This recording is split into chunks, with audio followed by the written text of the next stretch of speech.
In Memphis, Tennessee, a horrible crime terrified local residents. Most never heard the young mother's screams, but they felt the loss. As local authorities searched for the perpetrator, they found many who had motive. Investigators were forced to consider whether this was a random act of violence or a crime of deliberate calculation.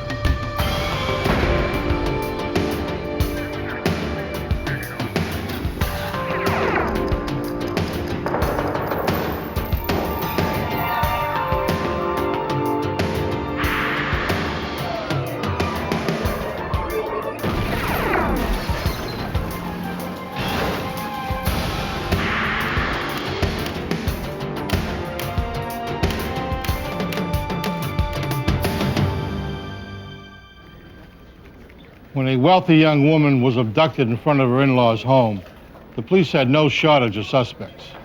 The 25-year-old victim left behind a tumultuous marriage, an ex-husband, and old boyfriends.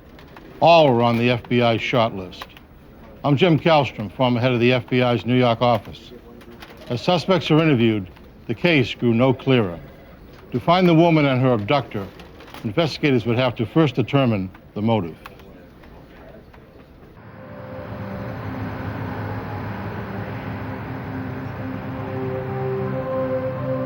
Tunica County, Mississippi, just south of Memphis, Tennessee, is America's third largest gambling destination.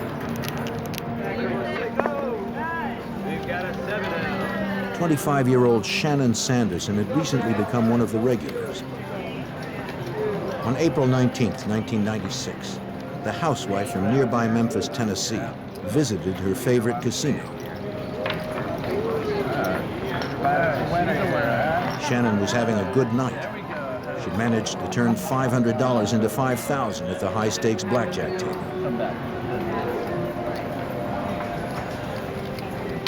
At 3:30 a.m., she cashed out and headed home.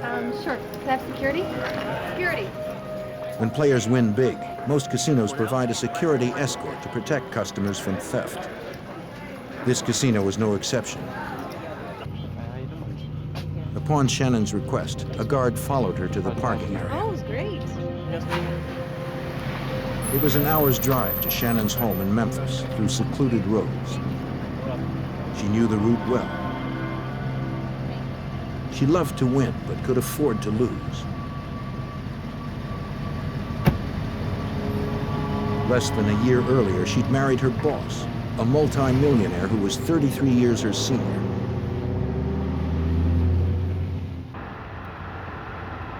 Earlier that evening, she had dropped off her 3 young children from her previous marriage at the home of their grandparents in northeast Memphis. It was about 4:45 a.m. when Shannon pulled into the grandparents' driveway to pick up her children. She needed to get them off to school on time in the morning.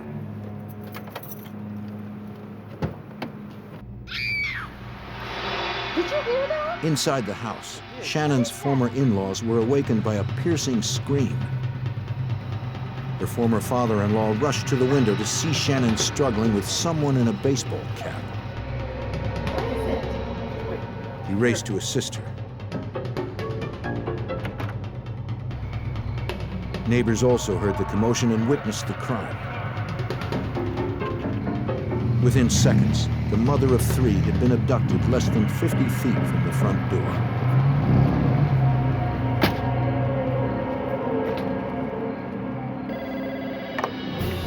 The distraught grandfather called 911. Memphis police were immediately dispatched. In kidnapping cases, a quick response can mean the difference between life and death. Police arrived within minutes and interviewed Shannon's former father-in-law. Memphis police captain Richard David Wolson, a sergeant at the time, recalls that the shaken man did his best to recall what he had seen. Her ex-father-in-law heard a commotion and observed a car driving away. At the same time, some other neighbors on the street heard the commotion and also looked out and saw a car drive away and gave a description of the driver and description of the car.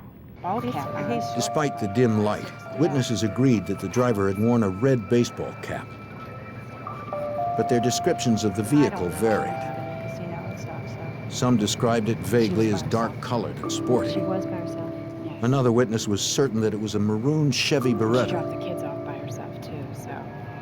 None of them could describe the driver's face. It was, like I said, though, it was hard. On the driveway, close to the street, police found two metal buttons assumed to have been torn from Shannon's clothing. Close by, they recovered a single artificial fingernail.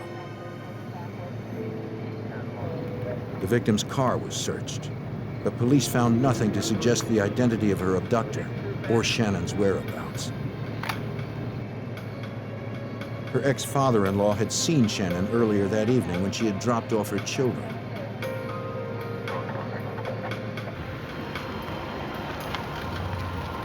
He and his wife had agreed to babysit their grandchildren while Shannon celebrated her new husband's birthday at the casino. You guys, what's going on?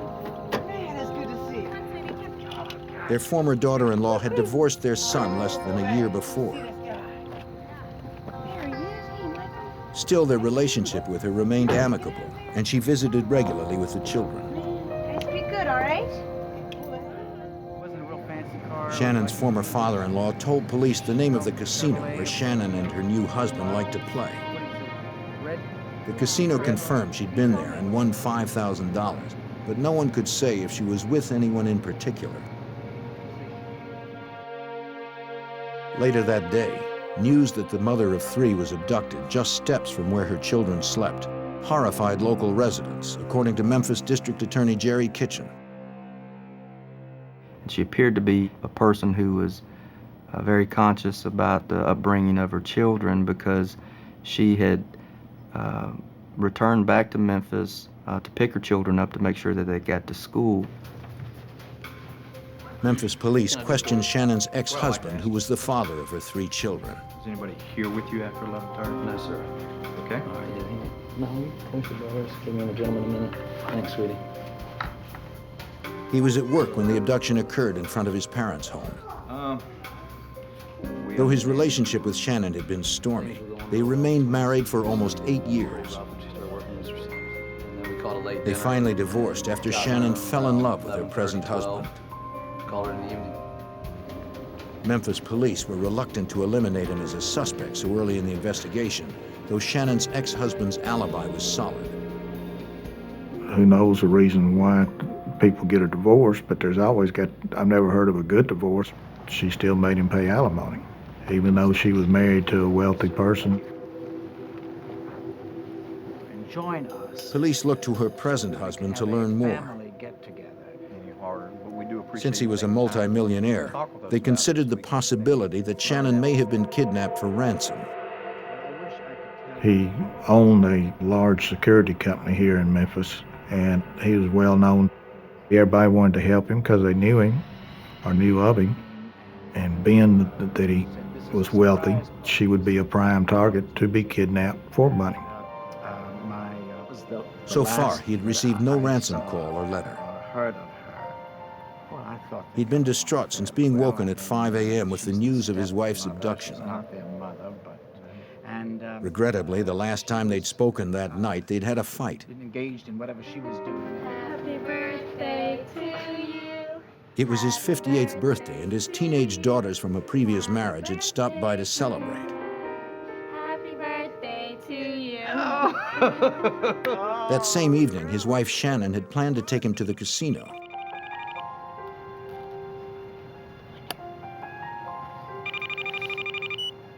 Hello? Hi, sweetie.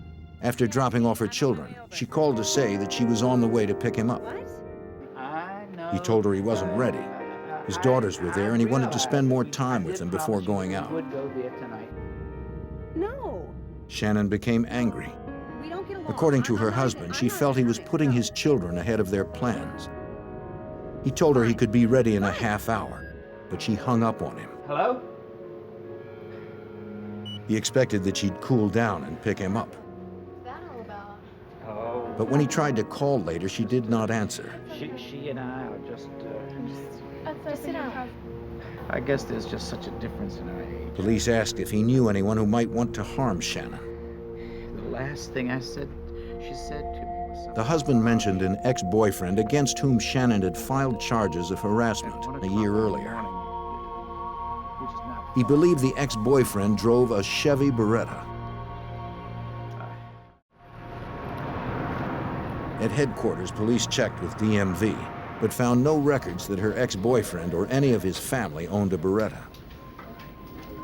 A criminal background check did confirm that a judge had ordered her ex-lover to have no contact with Shannon over the past year. Investigators went to question Shannon's ex-boyfriend, but he was not at home, nor had he shown up for work.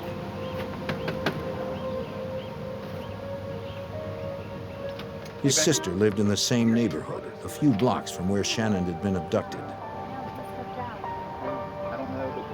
She reported that she had seen a suspicious car drive past her house on the night of the crime. No, we haven't heard anything yet. She was out on the porch around the time of the abduction when a maroon Chevy Beretta sped by, heading out of the neighborhood.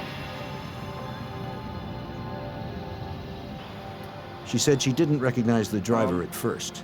Did you happen to notice? But when she saw a photo of Shannon's wealthy husband in a news report, she was sure it was him. Though Memphis police had first considered the possibility that Shannon had been abducted for ransom, they now began to consider another possibility. It's always in the back of your mind due to her being married to a wealthy person and the difference in their ages that something could have happened to her to get rid of her. We just didn't know, so we tried to cover every angle that we could. Memphis police asked Shannon's husband to provide a formal statement. The reason I've asked you here today. With his lawyer present, he filled in detectives about his relationship with Shannon. Police knew that he had met Shannon while she was still married, working at the security company he owned. Here's your coffee, sir. Be careful. She worked for him, but soon their relationship took a personal turn. Their romance led to marriage, but the magic didn't last long. There's nothing else that you can think of. 9 months later, they began negotiating a postnuptial agreement, outlining terms in the event the troubled union broke. Both had previous marriages that ended in divorce, and Shannon needed to feel certain that she would retain custody of her children. They'd filed it just 10 days before Shannon's abduction. Feeling sufficiently well to come to. Shannon's husband emphasized that it was his wife who wanted the agreement. He claimed money was not the issue since they kept separate bank accounts. You do realize that by refusing. When police asked, the husband agreed to reinforce his statement with a polygraph. This meeting. To cover all possibilities, police checked local morgues, jails, and hospitals. But after a week, investigators had no solid leads to Shannon's whereabouts. Police in Memphis received dozens of calls from local residents. Most were well-intentioned but unproductive.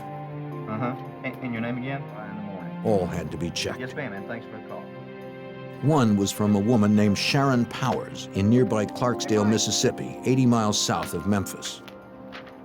The abduction was reported in the paper and on the news, and a description of the car was given. She had contacted the Memphis Police Department saying that she thought that maybe her husband was involved because of the description of the car. She told Mississippi police that she believed her husband, Lee, may fit the suspect description. The day after the crime was reported, he had worn a red cap and left town in their red Chevy Beretta to see his mother. The woman said that she and her husband had been fighting. Police asked her to have him call when he returned. They weren't optimistic. Her report sounded like a possible domestic dispute unrelated to the crime. On May 3, 1996, police responded to another call from a concerned citizen trying to help. At a casino in Tunica County, Mississippi, a witness believed he had spotted Shannon Sanderson dressed as a casino employee. May I help? But when an officer approached her, he realized that it was a case of mistaken identity. It was one more call among hundreds of false leads that frustrated the investigation. Appreciate you calling. After 2 weeks of searching, local investigators were no closer to finding the missing mother of 3. Her family was left only with the hope that she was still alive. In the spring of 1996, Memphis police continued their search for 25-year-old Shannon Sanderson, who had been abducted from the front of her former in-laws' home. Investigators had questioned her wealthy husband, past lovers, and area residents, but none offered clues to her whereabouts. In any investigation, authorities try first to eliminate those people closest to the victim. After more than 2 weeks of searching, Memphis Police Captain Richard David Rolson feared that time was running out. Due to her past boyfriends and lovers, we just didn't know what happened, but as the days went by, the chances of finding her alive were slimmer and slimmer. On May 6th, Shannon's ex-boyfriend finally came in for questioning. Friend of yours? No. He had only recently completed his year-long probation of harassment charges against Shannon. He claimed to be asleep in his mother's house at the time of her abduction. According to the ex-boyfriend, he avoided Shannon as his probation required, but Shannon continued to call him, complaining that she wasn't happy with her new marriage. He added that he would have to talk to his lawyer before agreeing to take a polygraph. He remained a potential suspect. But as with Shannon's husband, no hard evidence existed to prove nor disprove his involvement. Then, on May 9th, 1996, 40 miles south from where Shannon had been abducted, sheriffs in DeSoto County, Mississippi were called to a rural plot of land in the town of Eudora.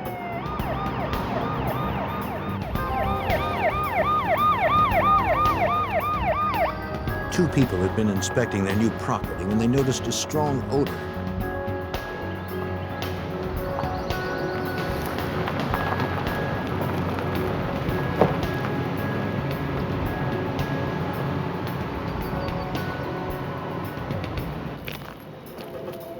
Then they discovered a woman's decomposing body. The DeSoto County crime scene technicians set up a grid around the immediate area. Item. They conducted a line search, looking for anything that might be a clue. Go. They labeled and recorded every item they came across as they drew closer to the body. 15 feet away, they found a woman's high-heeled shoe. Go.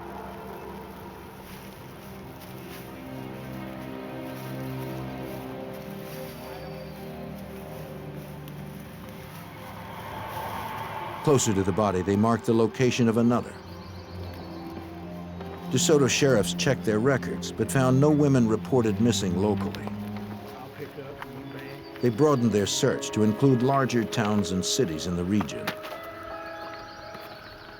When they contacted Memphis authorities, police there told them that a 25-year-old mother of 3 named Shannon Sanderson had been missing for more than 2 weeks. DeSoto deputies learned that she was blonde, approximately 5'5", 130 pounds, had a small tattoo, and was last seen wearing a dress, high heels, a jacket with metal buttons, and pink artificial fingernails. Looks good so far. That description fit the body, but they needed an autopsy to confirm her identity and cause of death. The medical examiner determined that the victim had been killed by a single .25 caliber bullet to the right temple. You're bagging it, right? Yes, sir. Date and time. The victim's clothes were removed and preserved to check for trace evidence that might lead to the killer. The body, dead an estimated 2 to 3 weeks, was too decomposed to recognize. But over her left breast, examiners found a small tattoo that was still visible. It said, "I love you, Robert." Shannon Sanderson had such a tattoo. The medical examiner compared her dental records to x-rays from the body. Okay, definitely X-rays. They confirmed the ID. This was Shannon Sanderson's body. The abduction was now officially a homicide. In Memphis, Assistant District Attorney Jerry Kitchen was called in. His first task would be to somehow narrow the suspect list the police had developed over the past 3 weeks.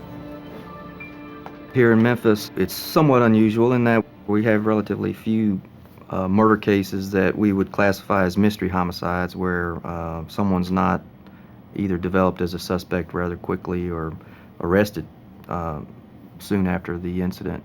But in this particular case, it was a mystery homicide with numerous suspects that were listed as potentially being involved in the abduction and killing of the victim. The Assistant District Attorney first called the Tennessee Bureau of Investigation to conduct polygraph examinations to help eliminate potential suspects. He also contacted the FBI, since Shannon's body was found across the Tennessee state line. Supervisory Special Agent Jennifer Aiken from the FBI's Memphis field office was assigned as case agent. They felt they needed some additional resources. The case was a very difficult case across jurisdictions, and they wanted the FBI to be involved as part of the team working towards a solution, because it was not an easy case. Memphis authorities hoped that Agent Aiken's experience would help unravel the complexities of this case. Local residents were fearful that Shannon's killer was still out there, not knowing if or when he would strike again. Over that tree over there, Brad, I believe. In the spring of 1996, the body of 25-year-old Shannon Sanderson, a mother of 3, was found in Eudora, Mississippi, 40 miles from her Memphis, Tennessee home. The FBI, together with state and local investigators, needed to shorten the lengthy suspect list that included Shannon's husband and past lovers. Assistant District Attorney Jerry Kitchen hoped polygraph examinations could help focus their search. This investigation was difficult in that there were a lot of suspects in this particular case. Throughout the victim's life, she had, of course, been divorced. And naturally, in any type of murder case, you do focus in and you do look at relatives or acquaintances or husbands, any type of relationship that the victim may have been involved in that could lead back to some type of dispute or domestic violence. Tennessee state authorities tested several of Shannon's ex-lovers. They asked them their whereabouts on the night of the abduction. They asked directly if they had abducted or killed Shannon. All denied any involvement. The tests revealed no deception. Investigators corroborated their alibis and eliminated them as potential suspects. They also polygraphed the witness who claimed to have seen Shannon's current husband driving a maroon Chevy Beretta in the neighborhood moments before the abduction occurred. It was the same type of vehicle other witnesses had described that Shannon was forced into. But the woman was found to be deceptive. These are Becky's charts. Her test. Though police now believed her claim was false, that she had seen Shannon's husband driving the getaway vehicle, they also knew that Shannon's brief marriage with her wealthy husband had been rocky. They wanted to confirm once and for all that he had not been involved in any way. This question about honesty and what she is. This crime occurred at 4 o'clock in the morning. The victim's husband had indicated that he went to bed and that there was no one else that he was with. And so he really had no alibi. And so that was an area that was difficult for us to get over because we could not lock down exactly where he was and what he was doing without other than what he was telling us. Investigators contacted Shannon's husband to be polygraphed. Though he had previously agreed to do so, on advice from his lawyer, he declined. Heart medication that he was taking may have induced a false reading, according to his lawyer. Are you feeling? Do you have any objections? For Captain Ransom, the husband's refusal didn't alleviate the suspicions that surrounded him. Why is that? You couldn't understand, if he didn't have anything to do with it, why he wouldn't be wanting to cooperate. And being a homicide detective, you're suspicious, and it just made him that more suspicious. In terms of incriminating evidence, the investigation was at a standstill. Supervisory Special Agent Jennifer Aiken hoped to refocus the investigation by examining leads that may have been overlooked. We have to look at all of the possibilities, and that's, part of the battle in the beginning is not to get too far down the road in speculating about what kind of guy this could be, and what, what his relationship or non-relationship would be to the victim. What we did then is identify what other possibilities do we still need to explore.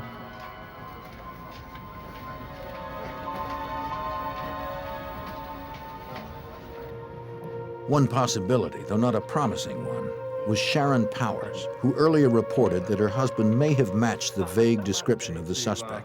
Get some more information about him. I don't believe he is. But now she wasn't so sure about her previous claim.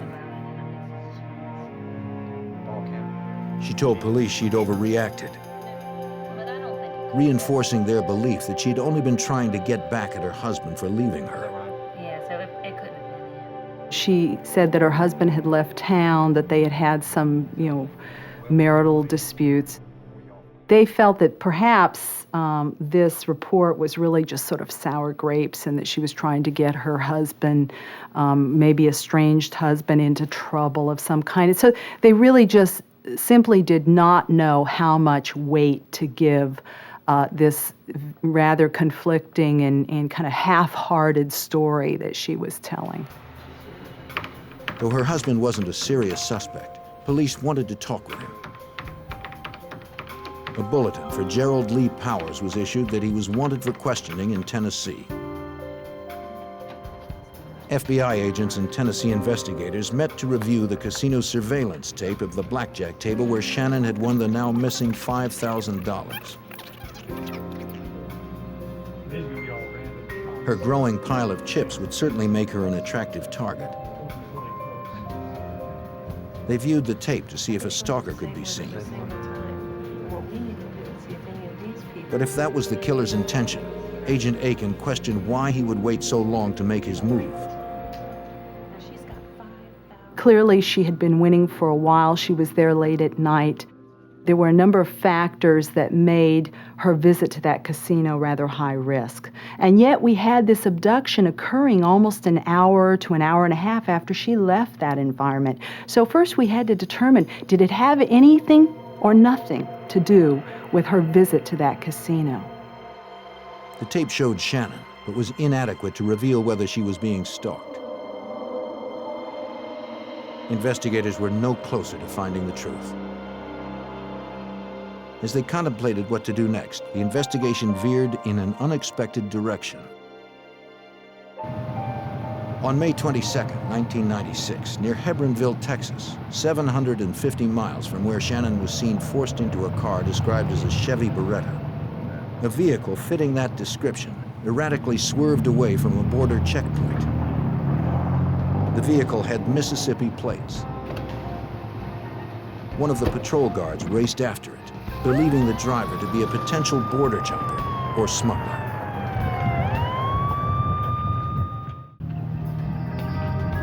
In May of 1996, as the investigation continued into the kidnapping and murder of a young Tennessee mother, U.S. Border Patrol agents chased down a fleeing maroon Chevy Beretta with Mississippi plates the type of car described by witnesses in the abduction.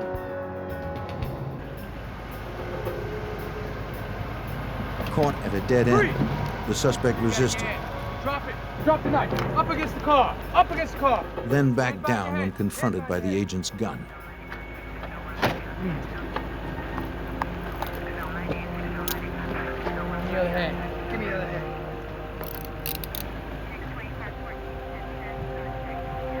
He had 14 $100 bills in his pocket. Really? The driver said his name was Gerald Lee Powers, but held no driver's license to prove it. A cursory search of the car revealed no illegal drugs or aliens. But in the trunk, border agents recovered a stolen weapon registered in Arkansas. The car was locked and remained in that spot under armed guard until FBI agents could conduct a more thorough search. Special Agent Evan Ray from the FBI field office in Laredo, Texas was contacted since assaulting a Border Patrol officer is a federal offense. Agent Ray confirmed the identity of the driver when he learned that Gerald Lee Powers had been involved in another altercation at the Mexican border. I spoke to U.S. Customs Service officials who had indicated that they had had an incident that day as well in which an individual had fled and had left several pieces of identification behind on the counter when they fled. And so we were then in possession of several pieces of identification of Mr. Powers. A license plate check revealed that the vehicle was registered to his wife Sharon in Clarksdale, Mississippi. Agent Ray also discovered that Gerald Lee Powers had a violent past and was currently wanted for questioning in the abduction and murder of Shannon Sanderson. After contacting Memphis authorities, he traveled to Hebronville to process Powers' car on site. The Chevy Beretta matched the vehicle witnesses had described at the abduction.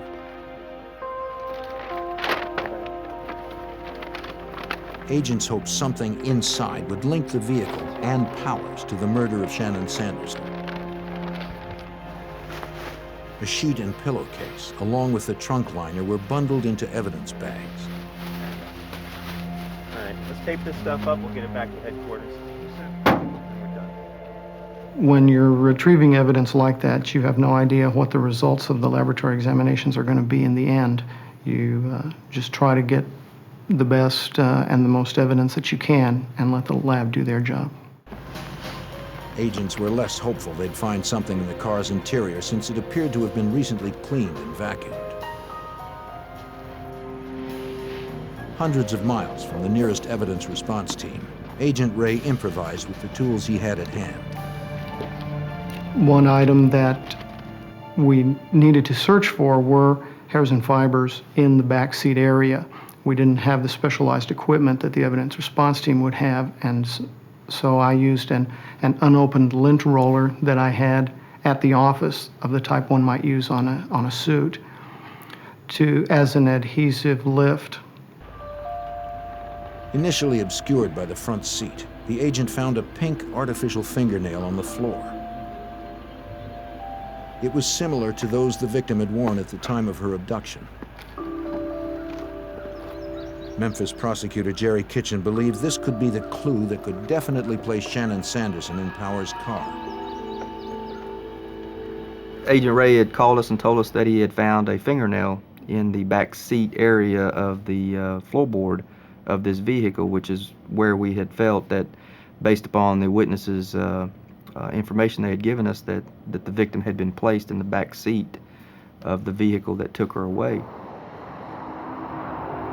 Memphis authorities came to Laredo to question Gerald Lee Powers about the murder. Powers told them that he knew nothing more than what he'd heard on the news. He admitted to being at the casino that night, but had left early to check on his terminally ill neighbor. While the interview continued, investigators spoke to his neighbor in Clarksdale, Mississippi, who denied that Powers had been there at that time. We weren't 100% convinced Gerald Powers was our suspect. We just felt it was kind of suspicious that he was trying to give a false alibi, and that, of course, the neighbor was very ill and could have been mistaken because he had been there at different times. Investigators hoped that Powers' wife, Sharon, might be able to corroborate the neighbor's statement. She had initially told police her husband fit the description of the suspect who witnesses glimpsed at the abduction. A man who wore a red baseball cap. Now she added that he made frequent trips to the casino where the victim had spent her last night. Still, she did not know if he had visited their neighbor that night and denied that her husband had anything to do with the abduction and murder of Shannon Sanderson. Investigators feared they might just be wasting their time, but FBI Special Agent Jennifer Aiken wasn't so sure. We sensed her ambivalence.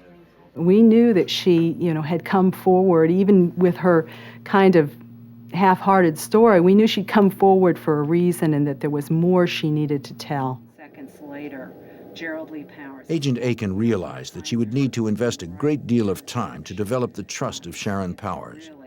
It's tremendous.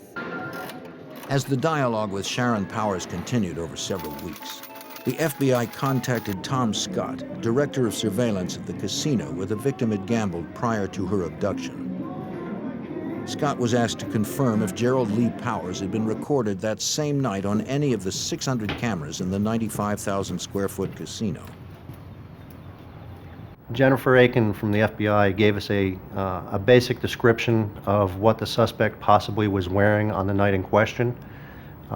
And that's what we went with as a general description, from color shoes to jeans to a certain type jacket and possibly a ball cap.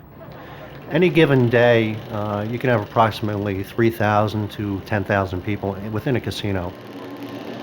Scott and his team searched hundreds of hours of footage, looking for a man in a red baseball cap and yellow shirt. Their main focus was the blackjack table where Shannon spent most of the night. If the suspect was stationary, it's pretty easy. But in a casino, it's quite an exciting place to be in, and everybody kind of wanders around. And they go to slot machine to slot machine, or restaurants, or table games. We could not locate the individual. Investigators looked to Sharon Powers for more detail about her husband's activities that night. They did what they could to make her feel comfortable. One of her neighbors, a police officer, provided her with reassurance and support. She was a woman, torn between her empathy for the victim and her feelings towards her husband. She was in love with this man. I think it was difficult for Sharon to accept the fact that the victim had been a mother of 3 young children. She herself was a mother of 3 children, and very much related to the victim. Slowly, Sharon Powers worked through her internal conflict. She began to open up, revealing what her home life was like with her husband, Gerald Lee Powers. She said he ruled the house. Her 3 kids from previous marriages were afraid of him. Sharon admitted that she was too. He kept a bell on his chair. When he rang it, Sharon came running. Despite his controlling temper, her feelings for him were deep. This is a woman who had really kind of lived under the thumb of Gerald Lee Powers for a number of years. I believe by then they had been married 4 or 5 years. And she, I don't want to say liked it that way, but that was what she was used to. That was familiar. It was not familiar to her to be breaking with him, to be disloyal. Despite her fear, Sharon continued to open up to investigators. On April 19th, the day Shannon Sanderson was abducted, Gerald came home acting nervous. Said shut up and sit down. Sharon was angry because she thought he'd spent the night with another woman. Yeah, what's on your shirt? Don't worry about it. She noticed blood on his shirt and a cut on his arm. What? He claimed he'd fallen down at a casino he'd been visiting. Do you remember what color the shirt was? Sharon didn't believe what he told her, but she didn't press it. For now, Sharon refused to say any more, and neither would her husband. Without something stronger, prosecutor Jerry Kitchen would be unable to press charges on Gerald Lee Powers. We still didn't have anything concrete that he had been involved in. It was just instinct, I think, that was leading us at this point that he was our man, but at the time we did not have the results back from the lab.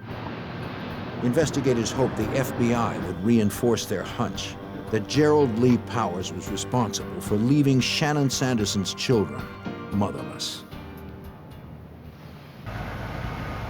In the summer of 1996, after Gerald Lee Powers was indicted for assaulting a Border Patrol officer in Texas, the FBI and Memphis investigators suspected he was also responsible for the murder of a 25-year-old mother of 3. But lacking physical evidence, Memphis prosecutor Jerry Kitchen was unable to charge Powers for his involvement, or to know for certain if one of the victim's former lovers had hired him to commit the crime. There was always that possibility. The way she was killed and the manner in which she was abducted, that it appeared like it wasn't just something random, that it had been something planned. All the other suspects that appeared to have a motive or possibly emotional reasons why someone would want to have someone killed, like jealousy or rage or other factors. What river? Investigators hoped the suspect's wife, Sharon Powers, could tell them more. Though reluctant at first, after many meetings over several weeks, Sharon grew more comfortable. She finally opened up to FBI Special Agent Jennifer Aiken. When she finally told the story in its entirety, what we heard was really a chilling tale of his stalking of the victim and the abduction of the victim, and then taking her to this rural area and robbing her of not only the $5,000 that she had won that night, but also of the jewelry that she was wearing. Sharon's story was strong, but without corroborating evidence, it would not be enough to convict or even indict Gerald Lee Powers for murder. Trying to help, she told investigators that her husband had thrown the murder weapon, a handgun, into an abandoned canal near the casino in Mississippi. Memphis Police Captain Richard Rolson accompanied local divers to help search for the handgun. Sheriff's Department's divers dove into this hole and crawled inch by inch searching for this pistol. We never did locate it. And then that's when Miss Powers told us that he had thrown it into the river, which was about 100 yards away. The current at that location was too swift for anybody to dive in the Mississippi River. It left investigators with more doubt and no corroboration that Sharon Powers was telling them the truth.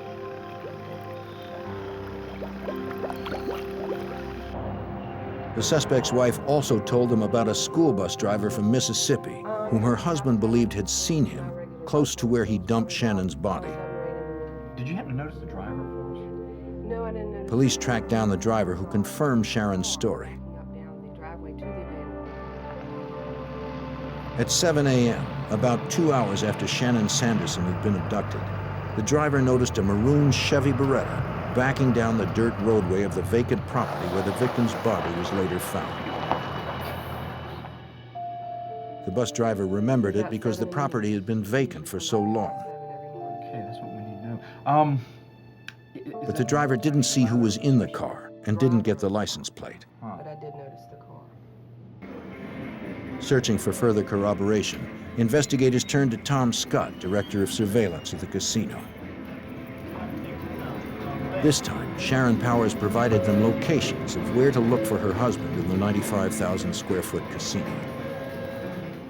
We did a recreation and did a walkthrough on where, if we were the suspect, where we would have gone through certain areas. And we pulled some tapes. Eventually, we were able to identify, just from his shoes, in a particular location where the suspect was standing. We pulled a bunch more shots, connected the shoes. We finally put some legs to the shoes. And we're able to identify a person in a distant shot walking through the casino from the upstairs looking down towards the suspect. We then connected more shots and followed the suspect down an escalator, walking past the table where the victim was playing, and followed the suspect out through our front door on videotape. The video was compelling and confirmed Gerald Lee Powers was in the casino that night, but it didn't prove that he had abducted or murdered Shannon Sanderson. Hoping for physical evidence that would connect Powers to the victim, investigators searched behind a tavern in Mississippi where Powers' wife claimed he had buried the victim's jewelry. The suspect had told her they were wrapped in tinfoil under a couch in the back.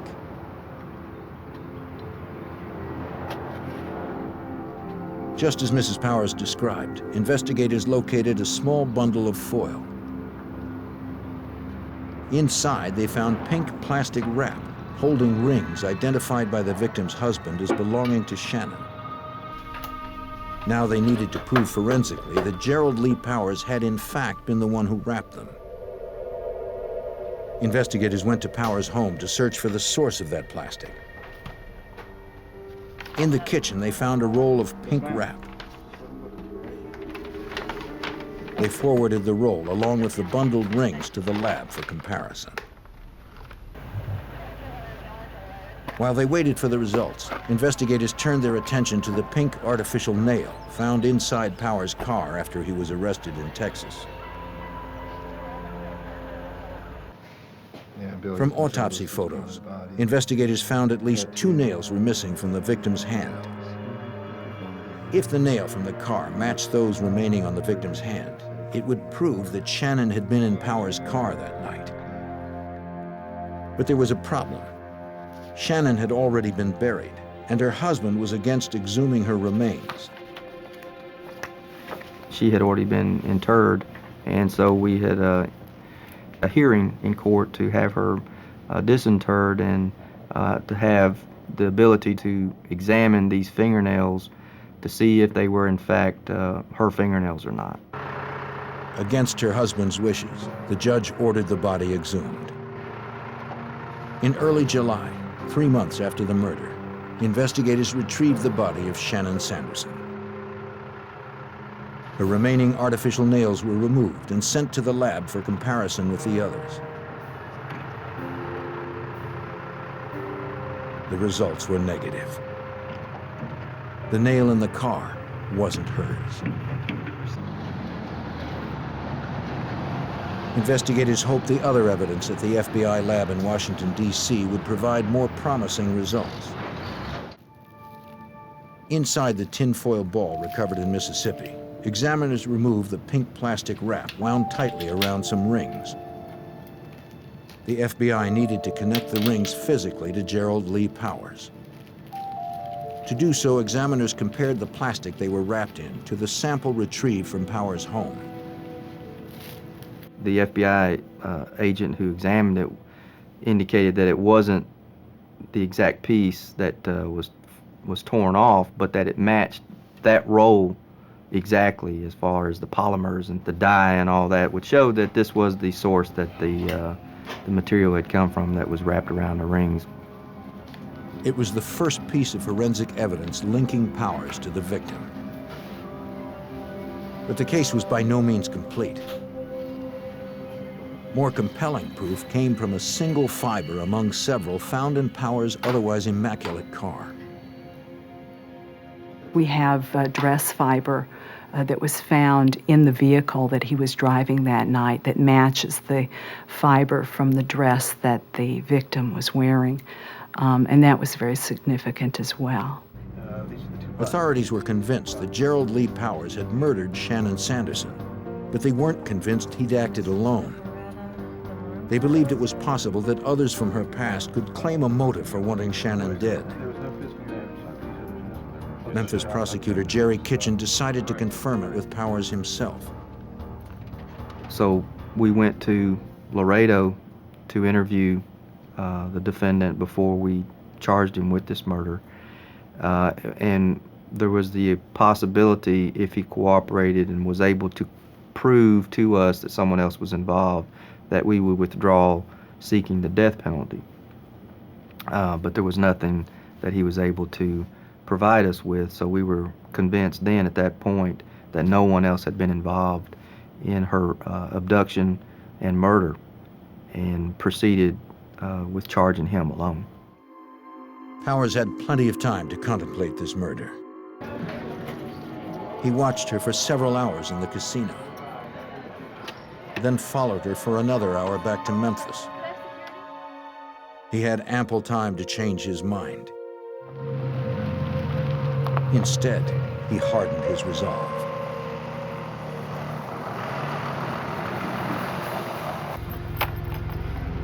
Get out of there! He abducted a mother of 3, robbed her, then shot her at point blank. Get in there! The criminal court in Tennessee didn't need much time to decide Powers' fate. After deliberating only 15 minutes, the jury recommended death for the murder of Shannon Sanderson. Gerald Lee Powers awaits execution at Riverbend Maximum Security Institution in Tennessee. A Tennessee community is shocked when a beloved elderly woman vanishes. As investigators search, the mystery of her disappearance deepens. The truth begins to emerge, but slowly and in unexpected directions. As police and the FBI try to help a troubled small town find their dear friend.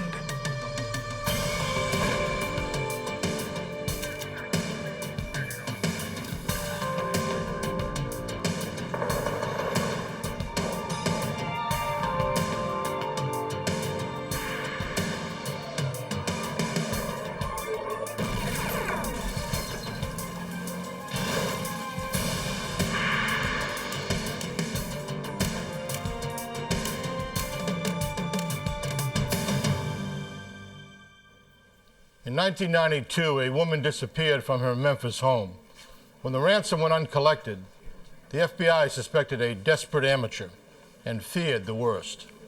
I'm Jim Kallstrom, former head of the FBI's New York office. As the search for the woman progressed, investigators uncovered a web of lies and false accusations designed to hide the real perpetrator.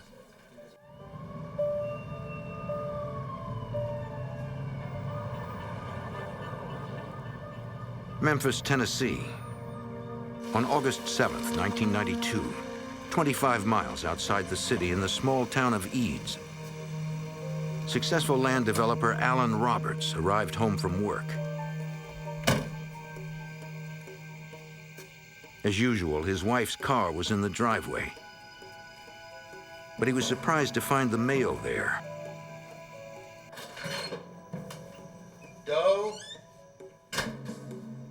His wife, Doe Roberts, usually left a note when she went out, but there was none. Doe? In the kitchen, Alan spotted Doe's asthma medication on the counter. She always took the inhaler when she went out. He called their closest friends nearby. Bill? Yeah, Bill, this is Alan. Have you seen Doe today? Has she been over there? No one he spoke to had heard from Doe. Still not here. I'm a little bit worried, okay? I'll tell you what, I'm gonna go out and look around the property for her. You do me a favor, call around, see if you can find her, okay? Hello? Roberts worried she might have had an asthma attack while working in the garden. He searched the grounds of their farm. No sign of Doe. Doe? Doe? He was about to call the police when his telephone rang. Hello, Doe? It was a man speaking with an Asian accent. You have Doe? What do you mean you have Doe? What do you want? The caller demanded a $100,000 ransom for Doe's safe return. Not a problem. I can take care of it. It'll take me a little time. You just let me know what you want me to do and I'll do it, okay? But he didn't explain where to take the money. Where do you want me to take it? Before he hung up. Hello? Stunned, Allen immediately called the Shelby County Sheriff's Department and told them about his wife's disappearance and the ransom call he received.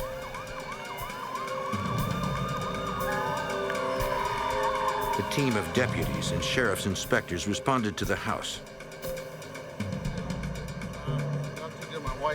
Roberts told them he did not recognize the voice of the caller and did not know anyone who would want to harm Doe. Came back home then about 7:30, 8 o'clock. I woke up. As the interview continued, agents from the FBI's Memphis field office arrived.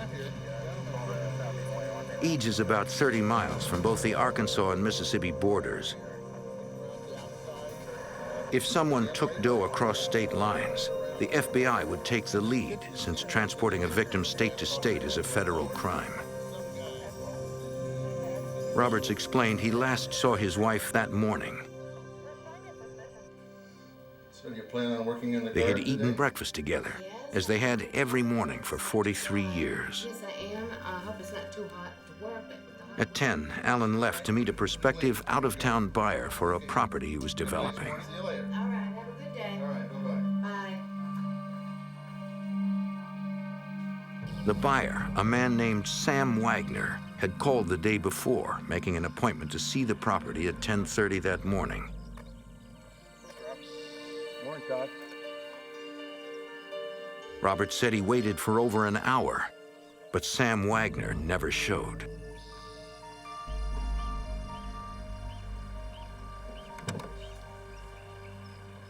Seemed like He spent the rest of the afternoon laying sod at another of his development properties. Sure, yeah. If you want to. Okay, we're coming this way. Let's do that. The investigators needed to check the house for evidence.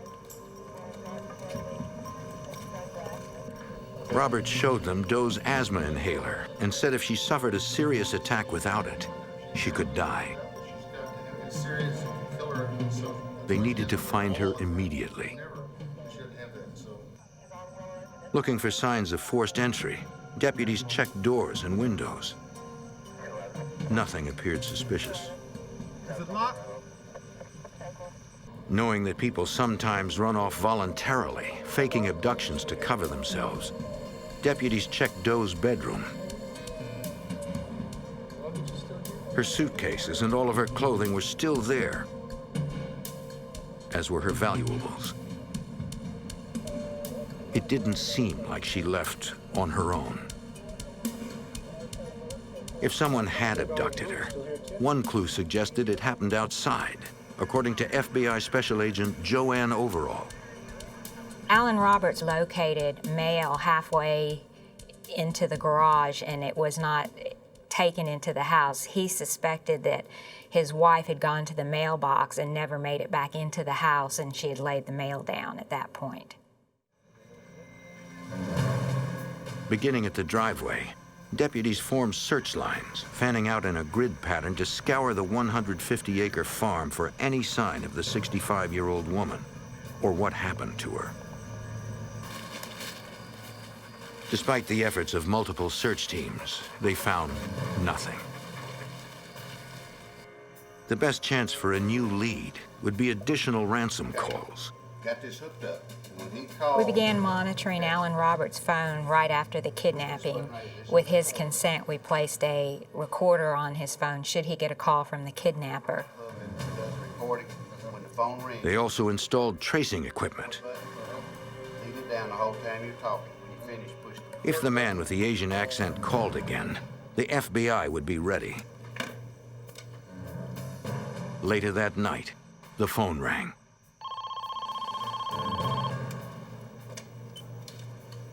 Hello? Yes? It was coming from a nearby payphone. No, just don't hurt her. I'll do whatever you want. Deputies headed toward the source of the call. Okay. It sounded like the same man who called earlier. Okay. He said Doe was safe, for now, and he knew law enforcement was listening. Roberts said the caller ordered him to remove the tape of their conversation and crush it in the driveway. Wants me to take it outside and smash it. Said he's gonna go watch They it. quickly switched it with a blank tape. All right, go out there and crush it and I'll watch it. Oh, okay. At that time, no surveillance officers were outside.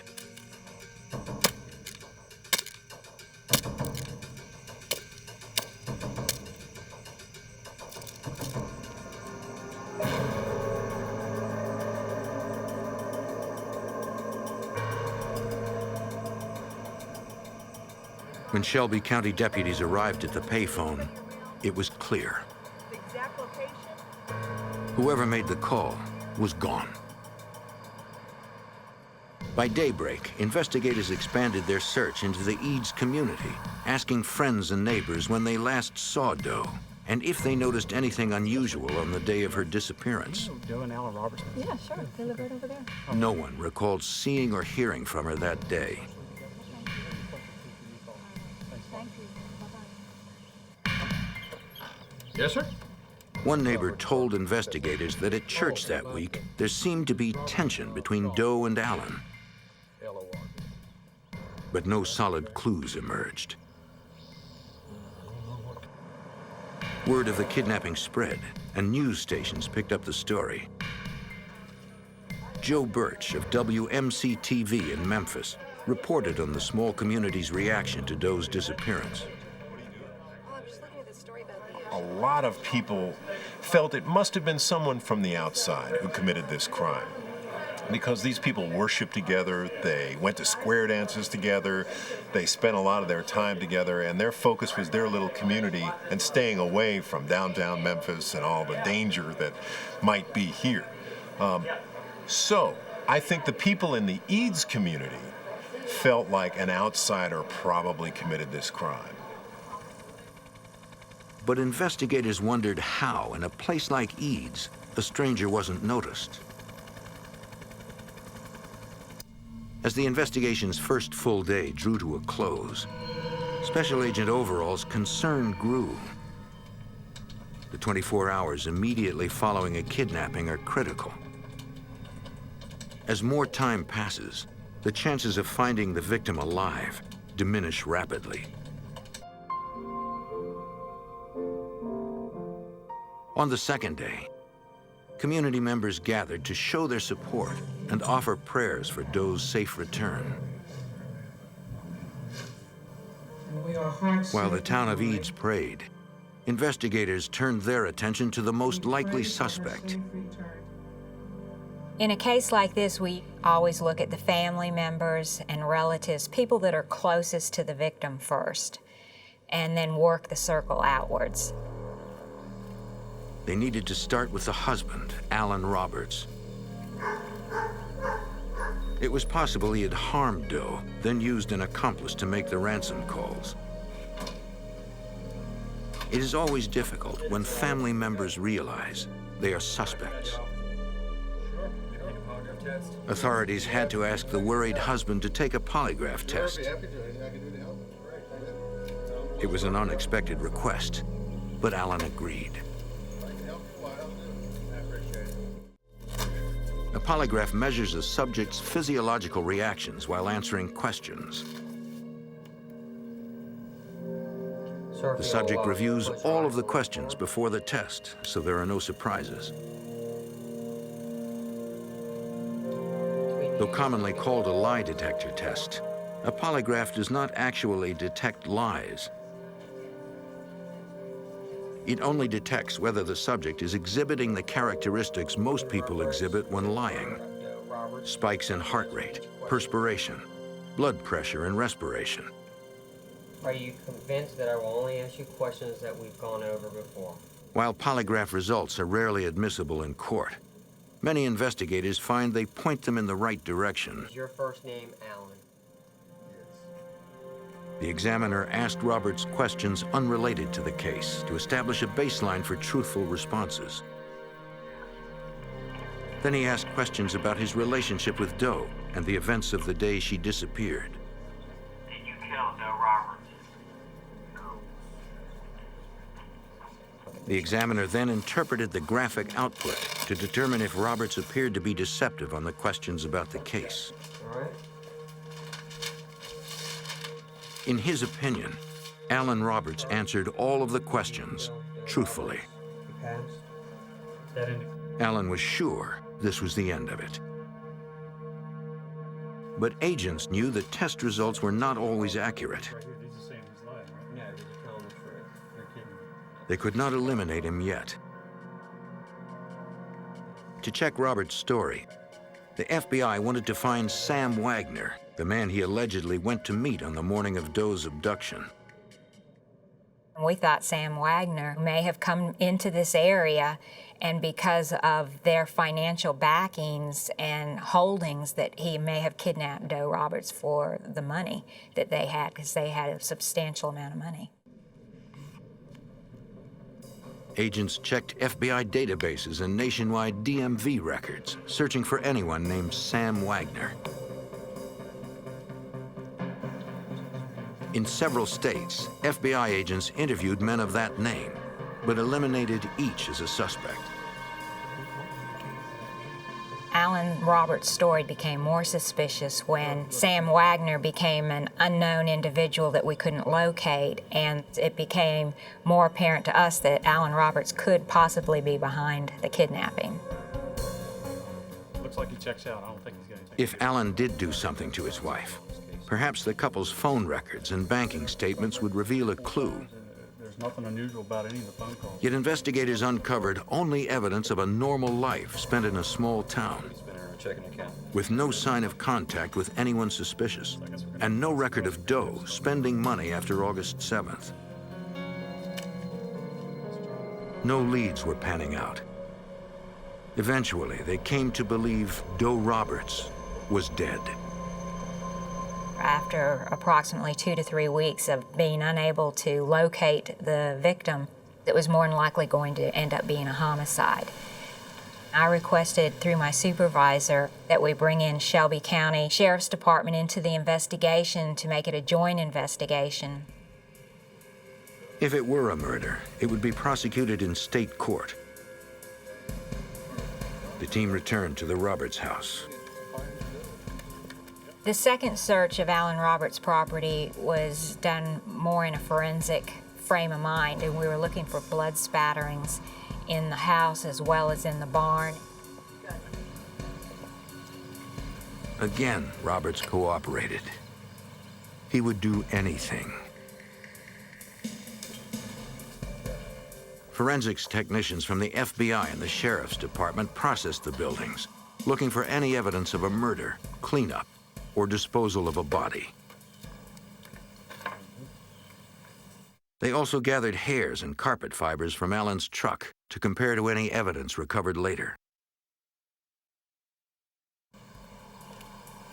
The painstaking search lasted 2 full days.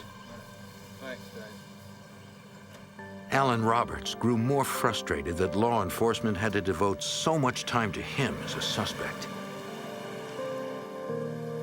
He was wearing down, and the real kidnapper was out there somewhere.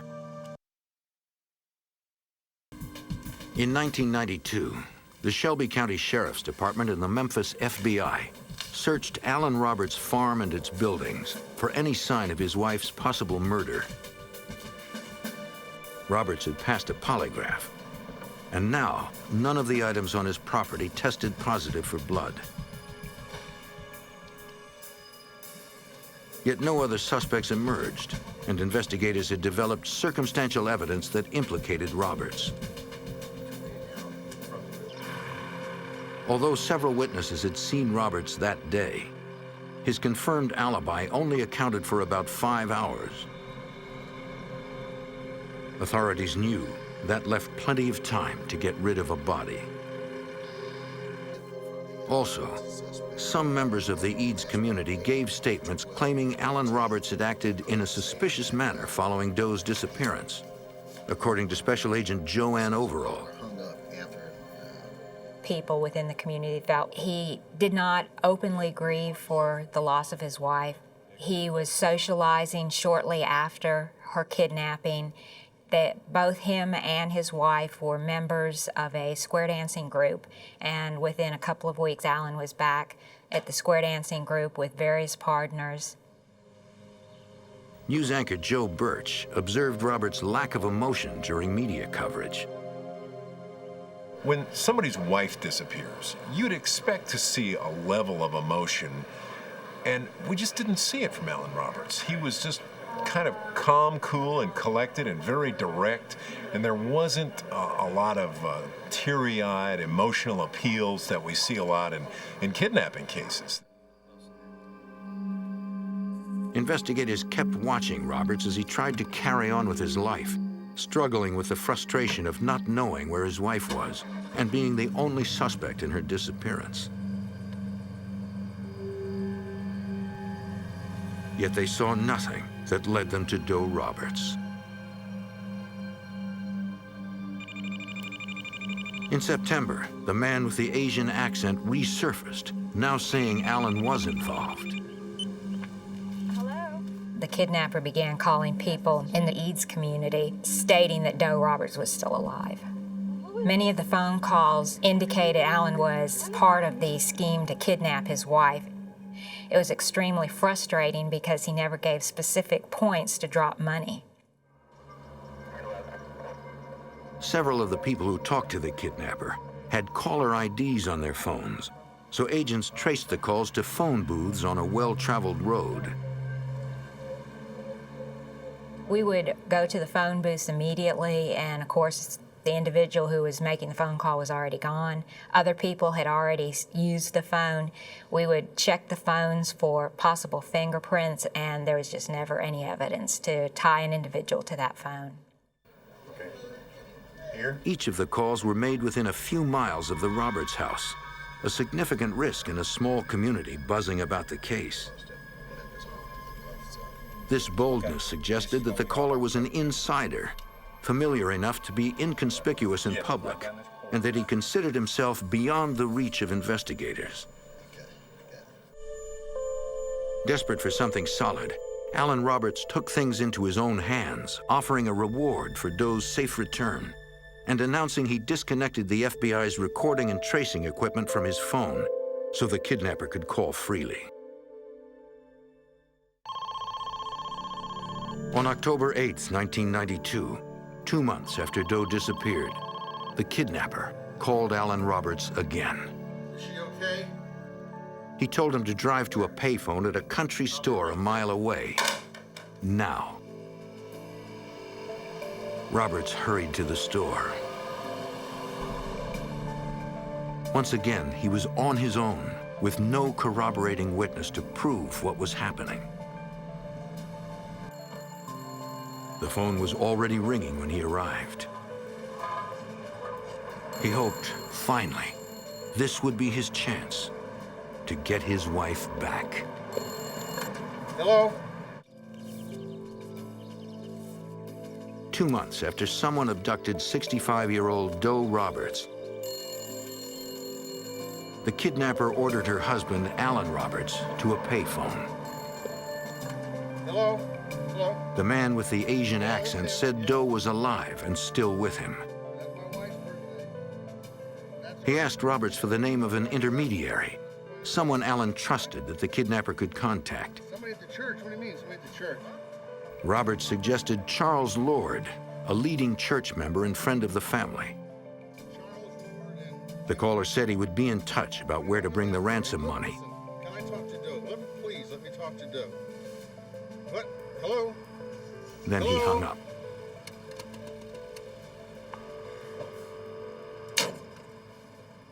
Well, they've been good neighbors. Charles Lord, the man Roberts picked to be his intermediary, was a civil servant and treasurer of the local church.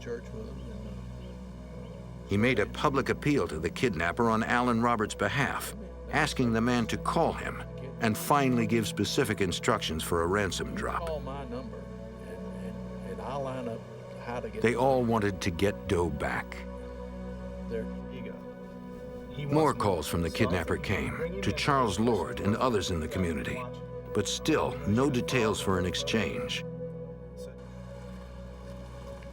In November 1992, Charles Lord called investigators to his home. Special Agent Joanne Overall hoped they finally had a direct link to the kidnapper. Charles Lord stated that late in the evening, he heard a car out on his cove. He walked down to the mailbox, and there was a letter placed in his mailbox, which was a kidnapping ransom letter. Investigators were glad to have physical evidence. Fingerprints, hairs of fibers on the letter might provide a link to the kidnapper. But by the time they got to it, they found the evidence tainted. Charles Lord took this letter and showed it to several people before we were called in and obtained the letter. So there was quite a few fingerprints on the letter before we got it. Lab examiners checked all of the prints, determining they belonged to Lord and the people he let handle the letter. Nothing to lead them to the kidnapper. The message was no help either. The ransom had been lowered, but still, no instructions for a drop. It seemed the kidnapper was playing games with them. In case he contacted Lord again, agents set a trap. Our office set up surveillance on his mailbox using a hidden camera, which was literally placed in a birdhouse close to the mailbox.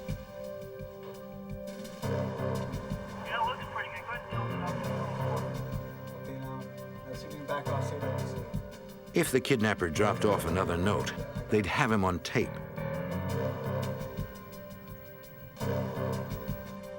Agents also installed wiretap and recording devices on Lord's telephone.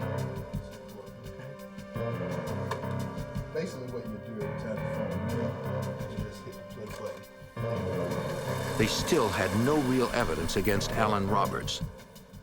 But a new suspect was developing. Yes, sir. Come on in. Charles Lord began taking an active role in the investigation, often stopping by the sheriff's office to check on their progress. The Roberts, Doe Roberts? Yes, sir. The deputies became suspicious.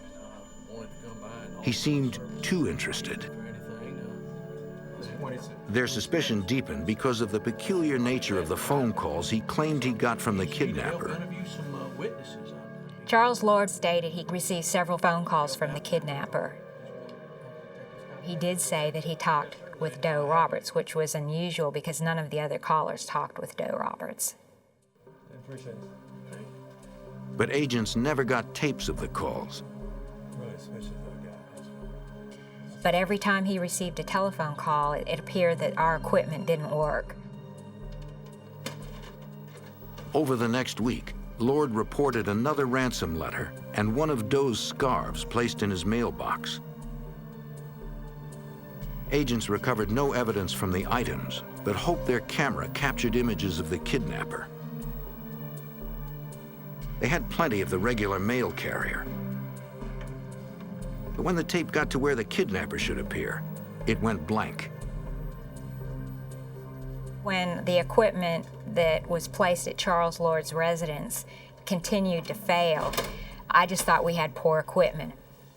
Eventually, it became apparent that somebody was tampering with it.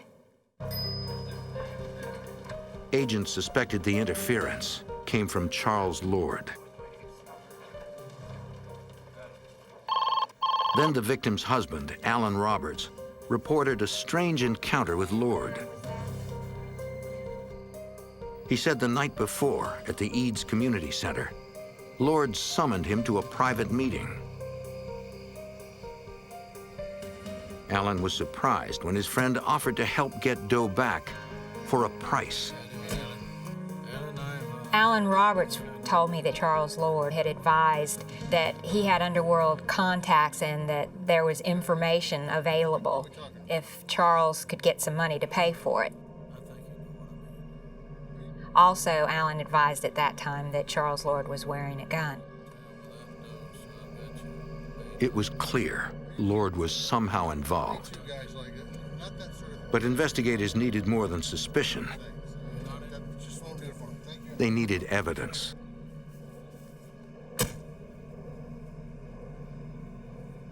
On March 4th, 1993, 7 months after Doe disappeared, there was another twist in the case. Memphis news anchor Joe Birch received a call at his office. I've never recorded a telephone conversation before, but I decided that I would record this conversation. The call set off a trigger in my mind that This could be the same individual who's been making the anonymous calls in the Doe Roberts case, and I tried to get the man to stay on the line for as long as he would stay. As Birch spoke to the man with the Asian accent, he tried to elicit details as to who the caller was and what happened to Doe. When Birch tried to set up a ransom drop, the caller hung up. Hello? Hello? I took the tape directly into my boss's office. We immediately called the FBI and the Shelby County Sheriff's Department. Investigators agreed to WMC-TV airing the tape, hoping it might flush the kidnapper out. It worked. News 5, can we help you? The kidnapper called back. He was angry they aired the tape and demanded no more coverage. But this time, Joe Birch got him to do what no one else had. Arrange a ransom drop. Agents and sheriff's inspectors staked out the drop location, ready to grab the caller who had eluded them for so long. Is that her? That's her. You could be positive. Yeah. As instructed, a reporter from WMC-TV drove to the spot with $80,000 in cash. It's her, but I don't see anybody else. Do you see anybody else? Everyone waited, hoping. Sit tight. Sit tight. We may have somebody else. They may be waiting. Contact. But the kidnapper never showed. She's leaving. Okay. It didn't happen. One more disappointment in a frustrating investigation. 1409, be advised, subject has just left. No contact. Show us going ahead and clearing the scene. Other deputies observed Charles Lord was home the entire time. Weeks passed with no movement on the case.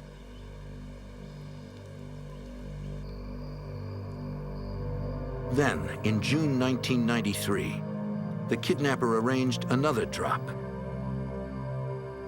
He called two of Doe's nephews and told them to bring the ransom money to a local motel.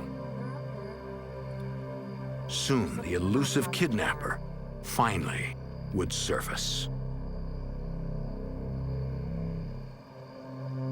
In June 1993, investigators working the Doe Roberts kidnapping staked out an Eads, Tennessee motel.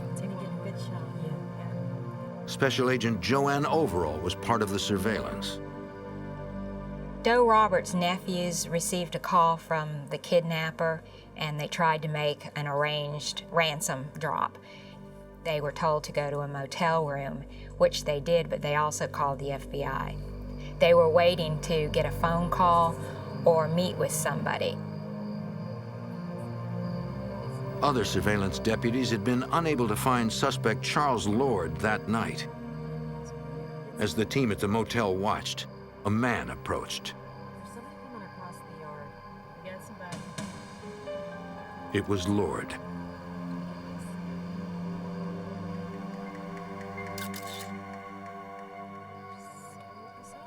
He went to the room the nephews had rented.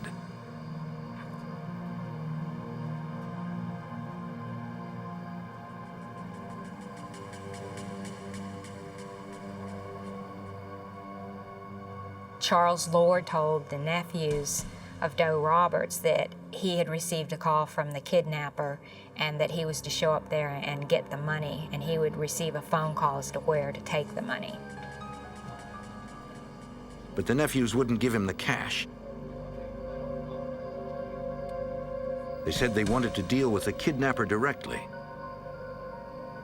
Investigators were sure that was exactly who they were dealing with.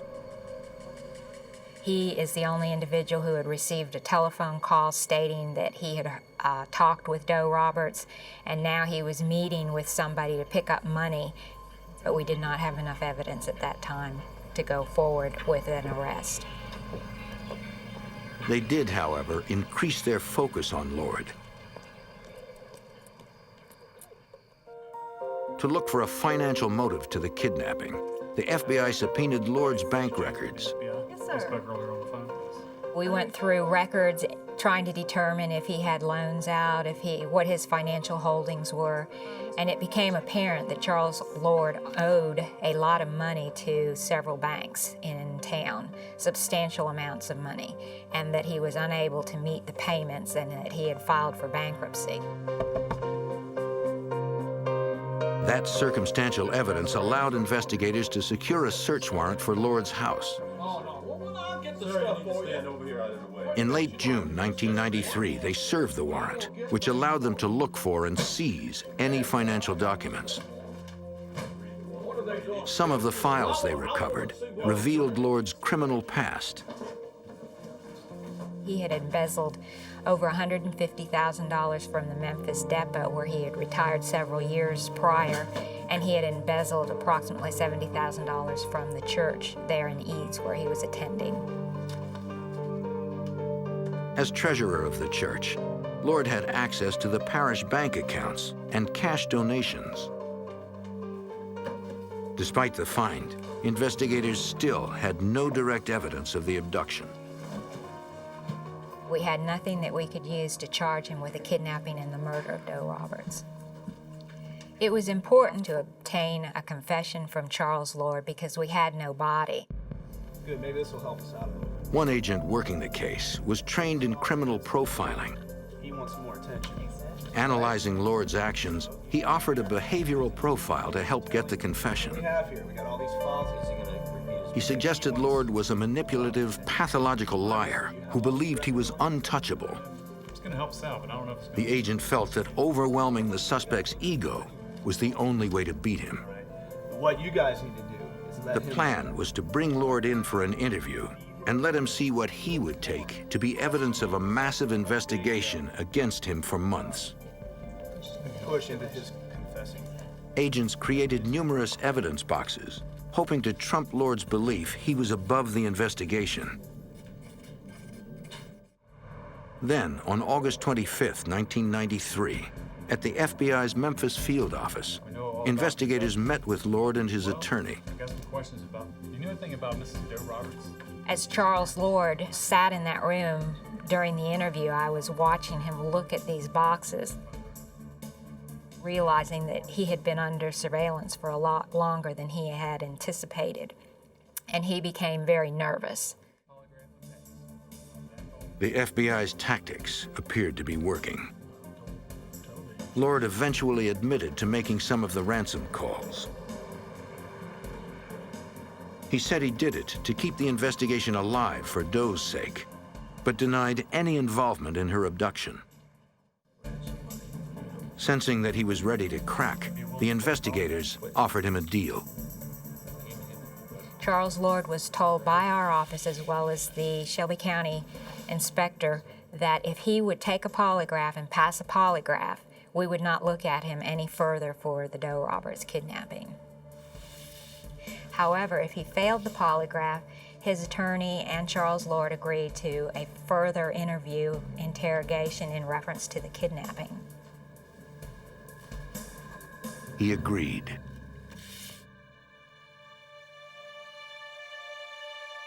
After asking control questions to gauge Lord's truthful response levels, the polygraph examiner asked about Doe, including whether Lord was involved in her abduction. Did you harm Doe Roberts? In the end, the examiner believed the polygraph results showed Lord being deceptive. Though the results could not be used in court, they meant authorities could continue questioning the suspect. With Lord's attorney present in the interrogation room, FBI agents and inspectors from the Shelby County Sheriff's Department pressed the suspect, returning again and again to the polygraph results. I've got every piece of evidence I need, what I need you to do.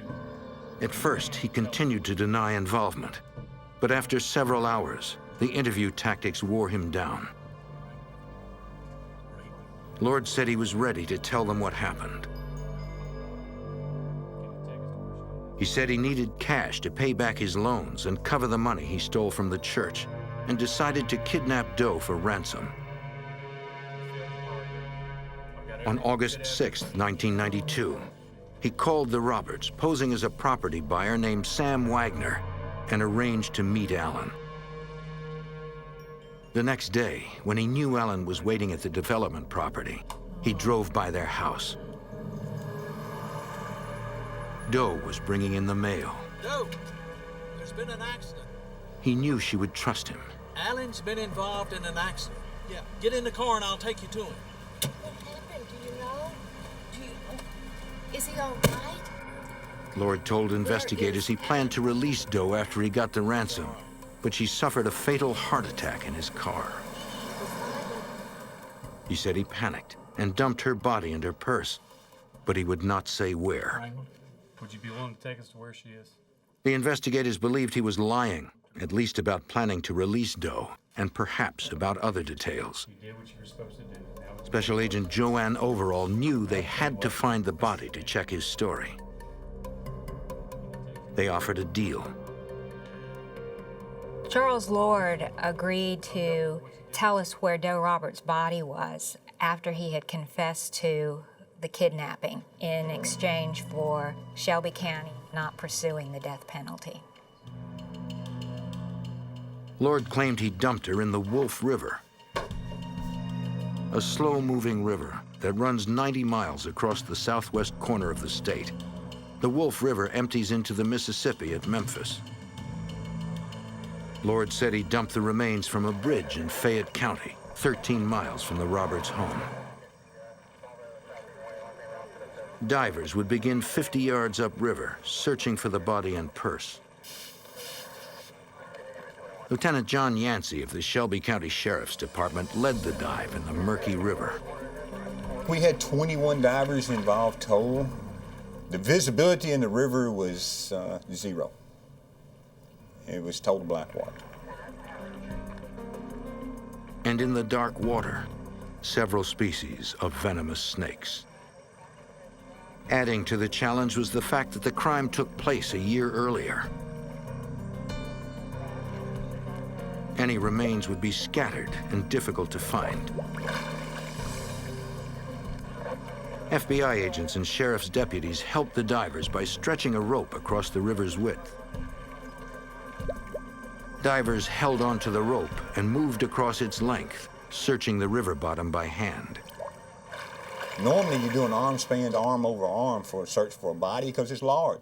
But we were looking for contents of the purse at the time to try to make sure that this was actually the scene. So we had to bring it down to where we were, instead of doing the large arm spans, we were having to do what I call this the hand grab. And that's where you just get the dirt with your hand. And that way you're able to find everything on the bottom. Once the divers reached the other bank, the team would move the rope a foot downriver and start over. Anytime a diver found something, he signaled, and additional divers came in to mark and extract the item. We found a safe that had been taken in a robbery of a cleaner's, and the money had fallen out of the safe, and we found the pennies on the bottom and the dollar bills, but we found no contents of any of her purse. So I feel like if we'd have found pennies on the bottom, we would have found her makeup or a wallet or IDs or anything times back to her. In 110-degree heat, the team continued their search of every square inch. On my second day, I was on the bridge, and an elderly lady walked up to me and said, "I want you to do me a favor." And I said, "I'll try to if I can." She said, "I want you to find us something today so we can get this over with, so we can go ahead and bury Doe and get this case over with." After 3 full days, they had searched a half-mile of the river. They believed the body would not have gone farther than that in the lowland waters. I went to my boss, my chief, and I told him, I said, based on my experience and what we have done, she's not in here. But if you want us to continue to search, we'll search till it runs into Mississippi. Ever how you want to do it. But I can tell you right now, she's not here. Investigators were convinced Lord had lied to them, unnecessarily placing the dive team in danger. Special Agent Overall confronted Lord. We took Charles Lord out to the site, and explained to him that these divers were putting their lives in jeopardy and we needed to find the body, and it didn't appear that the body was there. The suspect had run out of lies. Now he was ready to tell investigators what really happened to Doe Roberts. After a 3-day search of Tennessee's Wolf River, dive leader Lieutenant John Yancey believed the remains of kidnapping victim Doe Roberts were not in the river. We had searched everywhere possible, and just over the years of experience, I would have found something by now, either some bones, some makeup, or something. I said, based on my experience, she's not in here. There the divers are. She's not there. Investigators confronted suspect Charles Lord. The deal's going to come off the table. Realizing they would not give up until they got the truth, Lord admitted Doe had not died of a heart attack in his car. They've searched the water. He said he took her to his house and tied her up in a room above the garage. He could never let his neighbor go now. He tried to kill her with sleeping pills. When that didn't work, he smothered her with a pillow. Lord said he buried her in his backyard compost heap. On top of the body, he placed a layer of lime, then concrete, hoping they would hasten decomposition.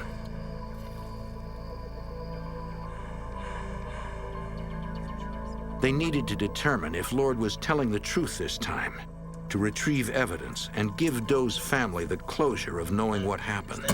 Stand by it. The sheriff's department called in forensic anthropologists from the University of Tennessee. After removing layers of leaves and compost, they began the dig. Shelby County Sheriff's Lieutenant Ronald Goodwin supervised the meticulous excavation. It's just using brushes and little trowels, much like uncovering artifacts. And it's one spoonful at a time to make sure that you don't miss any evidence and make sure you don't do anything to harm what evidence may be with the body. After 2 hours, they pierced a shell of concrete and lime. In the space underneath, a body. Well, the first thing that we came to was a hand. The rest of the body was laying flat in the grave site on its back, face up. It took 17 hours to completely exhume the remains, and what investigators found surprised them. The skin was intact. The body was in such good condition, I felt like the many scientific tests that we could run might reveal. It's poisoning, cause of death, sexual attack, or whatever. It appeared that the actions that Mr. Lord had taken, such as the lime and so forth on top of the body, had worked in reverse, and it had preserved the body for us. The most chilling detail was the position of the 65-year-old woman's hand. The only thing that was out of normal position was the hand, which was up in front of her face in a defensive position with the finger spread. It appeared to investigators she might not have been dead when she was buried. Maybe she was still alive. Maybe she was pushing up with her hand. Over a year after Doe Roberts disappeared, the FBI and Alan Roberts had their evidence. On October 19, 1993, Charles Lord pled guilty to first-degree murder and kidnapping. He was sentenced to life plus 25 years. Doe's husband, Alan, had endured being a suspect for months. Now, with the truth out, he could finally lay Doe to rest. But one challenge remains for Alan Roberts. It's an uneven closure. I'm trying to forget about Charles Lord, and I'm praying that God will let me forgive him. I'm praying that Doe is in God's hands right now.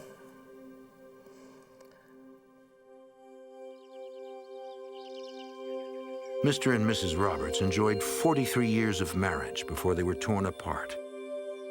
He has faith that one day he will see her again.